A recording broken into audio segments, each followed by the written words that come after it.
Chargers, Quentin Johnston, wide receiver, TCU. Quentin Johnston was supposed to solve the Chargers receiver problem for years to come. But his rookie season looked like he would become another wide receiver bust. Obviously, lack of concentration on my part. With his drops and minimal production. He has not looked ready to play in the NFL, like you said. He finished his first year with 38 catches and 431 yards. Then Jim Harbaugh arrived in 2024, and within 2 seasons, the same player everyone wrote off became someone the organization is counting on. Nobody saw this reversal coming. Not the experts, not the fans, not even Johnston himself.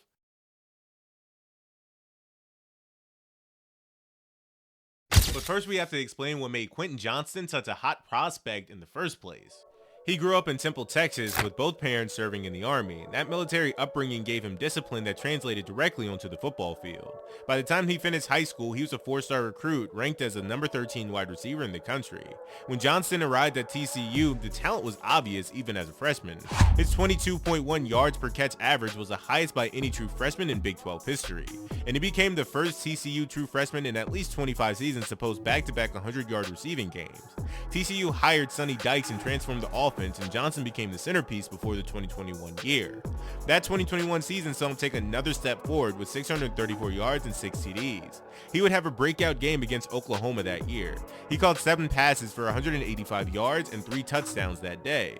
But the 2022 season was when everything came together in a way that nobody had expected. He finished with 60 receptions, 1,069 yards, and 6 touchdowns, becoming TCU's first 1,000-yard receiver since 2018. His 19 yards per catch average ranked second among all active FBS players. In the college football playoff semifinal against Michigan, Johnston was named offensive MVP after catching 6 passes for 163 yards and a 76-yard touchdown, playing against his future head coach, Jim Harbaugh. TSU made it all the way to the national championship game that year, and Johnston was a big reason why, though the NFL scouts had a different reason for why they liked Johnston than what the college success had produced so far. At 6'4" and 215 pounds, Johnston had the size to box out smaller defensive backs and the speed to stretch the field vertically. The weird thing about him was that he wasn't just a deep ball receiver. TCU used him everywhere: short routes, intermediate routes, jet sweeps. He could go up and get a jump ball like a power forward, but he could also make people miss in space. Scouts loved that versatility, and the Chargers saw someone who could give Justin Herbert a weapon they didn't have anywhere else on the roster. The Belindikoff Award semifinalist status was just the cherry on top of a college career that had everyone convinced he was ready for the next level, even though he really wasn't.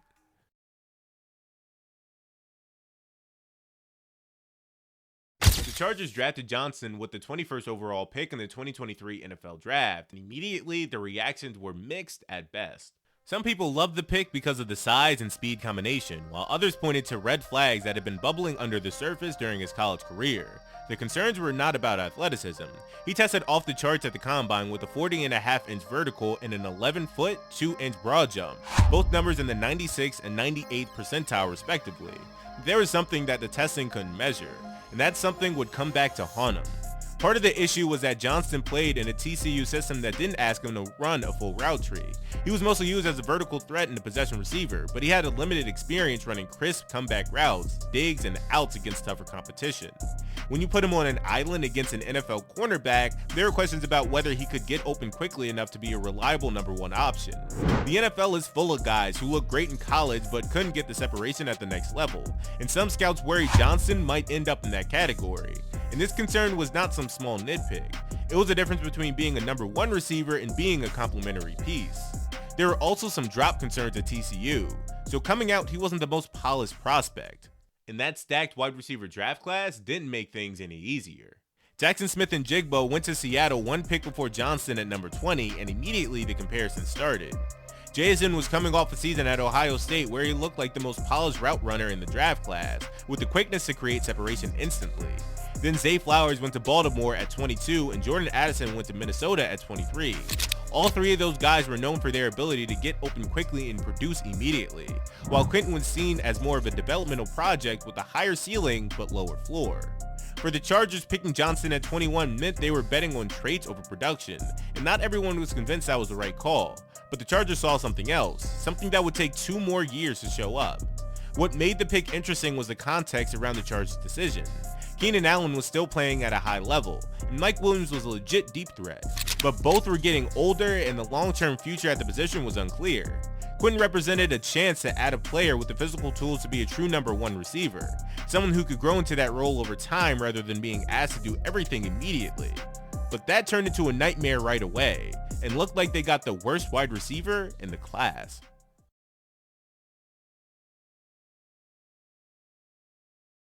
His rookie season wasn't just disappointing, it was painful to watch at times. He finished with 38 receptions for 431 yards and 2 TDs, numbers that would have been acceptable for a 5th round pick but were brutal for someone taken 21st overall.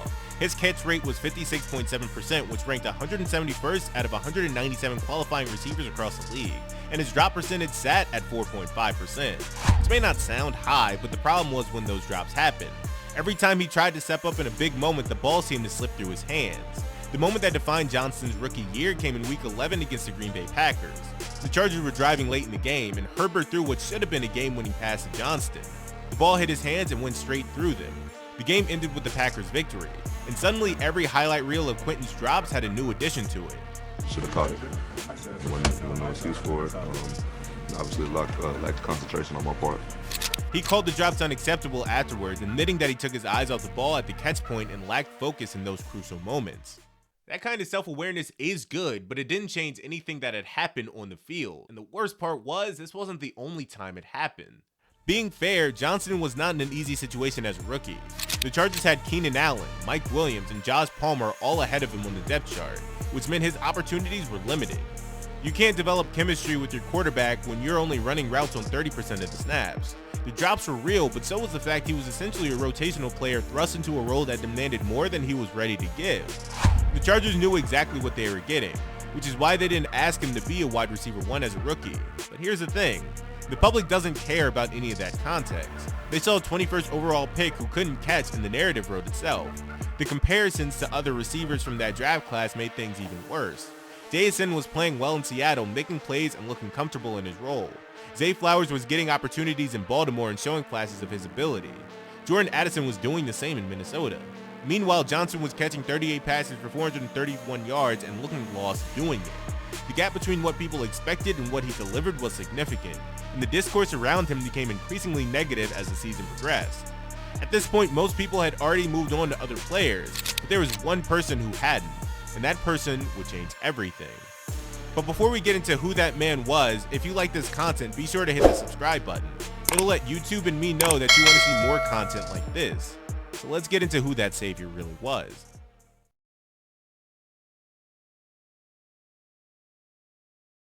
January 2024 is where the story takes the first real turn for the better. The Chargers fired Brandon Staley and hired Jim Harbaugh, which meant everything about the organization was about to change. Harbaugh came in with a completely different philosophy about how to build an offense, and one of the first things he did was publicly back Johnston when everybody else was ready to write him off.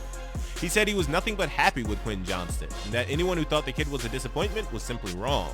That kind of support from the head coach matters a lot, especially for a young player who's starting to hear his own name mentioned alongside words like bust, and most coaches would have distanced themselves from a first-round pick who looked like a bust that they didn't draft, but Harbaugh doubled down. Along with Harbaugh came a new wide receivers coach in Sanjay Lal, who had experience working with DK Metcalf and Tyler Lockett in Seattle. Lal understood that Johnston's issues weren't about effort or talent, they were about technique and confidence. He worked with Quentin on his footwork, his body positioning at the catch point, and his ability to run crisper routes instead of relying purely on athleticism. Quentin himself said he was hungry for that kind of coaching. He had been embarrassed by his rookie season, and he knew that if he was going to survive in the NFL, he had to make changes. Lal described the work as focused on fundamentals that translated at any level, making sure Johnston could keep his shoulders over his feet longer instead of looking early for the ball. The Chargers also cut ties with Keenan Allen and Mike Williams before the season, giving him more opportunities to grow. The results weren't immediate, but the trajectory was clear from the start of the 2024 season. Quentin came out with more confidence in his routes, better timing with Herbert, and a willingness to fight for catches instead of letting the ball come to him. His catch rate climbed from 56.7% to over 60%, and his yards per target went up significantly. He finished 2024 with 55 receptions for 711 yards and 8 TDs. Numbers that were not superstar numbers, but were a massive jump from his rookie year. More importantly, he was making plays when they mattered the most. The player who looked lost in 2023 was starting to look like someone who belonged in the NFL, but the real test was still ahead. Johnston noticed the changes in Johnston as well. The two had developed a rapport that went beyond the X's and O's, and Herbert knew Johnston would be in the right spot at the right time. The trust is everything in a quarterback-receiver relationship, and it takes time to build. Johnston hadn't earned that trust in his rookie year, but the work he put in during the 2024 offseason changed everything. He wasn't just running routes anymore, he was anticipating where the ball would be and getting to those spots with confidence.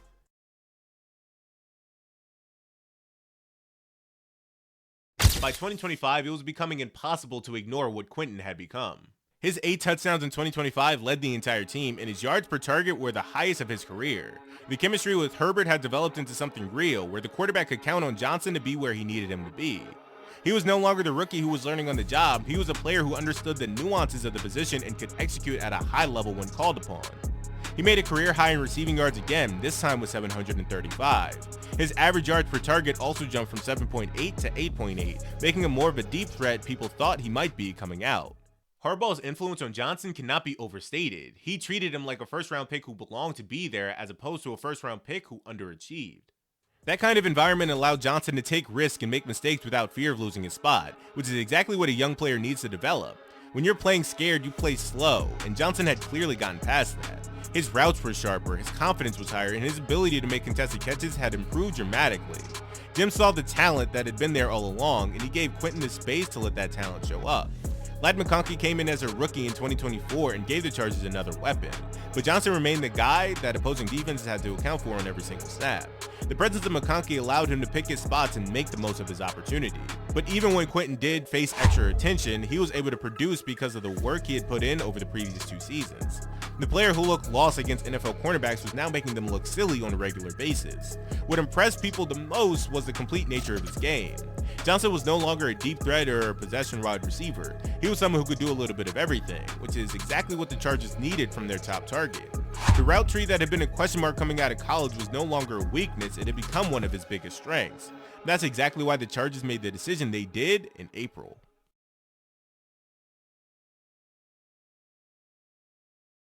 April 2026 brought the moment where everybody had to stop and reassess what they thought about Quentin Johnston.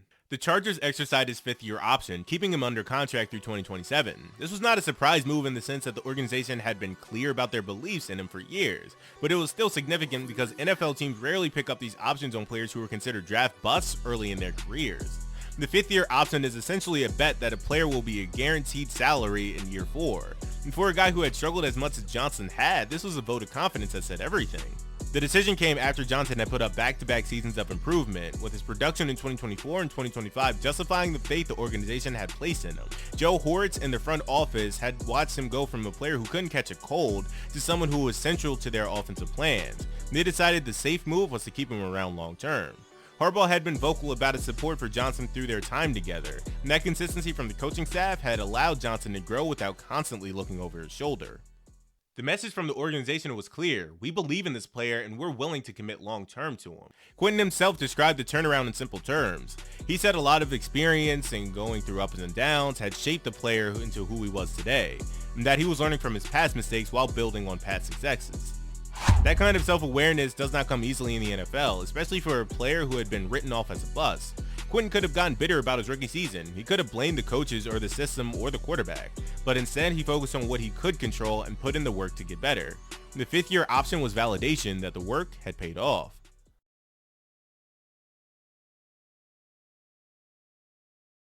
Going into 2026, the Chargers are asking Quentin Johnston to be their guy.